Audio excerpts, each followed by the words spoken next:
Hey everyone, welcome back to our channel. In this video today, I'm going to show you how to send an invoice on Square. So let's get into the video. So firstly, open up Square and log into your account. So once you've already logged into your account here, so what you're going to do, you're going to click on this invoice here. So on your left side menu, so click on the invoices.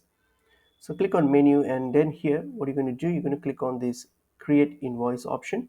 So click on create invoice, and then when you click on create invoice, you're going to start creating an invoice here. So all you have to do now is type in your customer name or your phone number. If they have already saved on your directory here, Square directory, you can just choose them. Okay, so just do that. And then what you're going to do, so once you've typed in the name, you're going to type in the message, so whatever message you want to send to your customer. And then you can send choose when do you want to send it, and then a due date for this invoice. You can select that. Then once that's done, hit on line items here, so add a line item.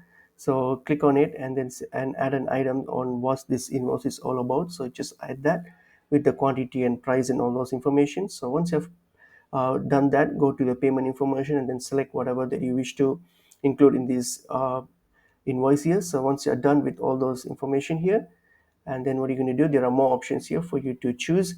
And if you're done with everything, so what you can do, you're going to simply hit on, you can view a preview here, or else you can simply hit on a send button, and that will send an invoice to the customer to their email. So that's how you can send an invoice in Square. So hope this video is helpful. I'll see you in another video. Thank you.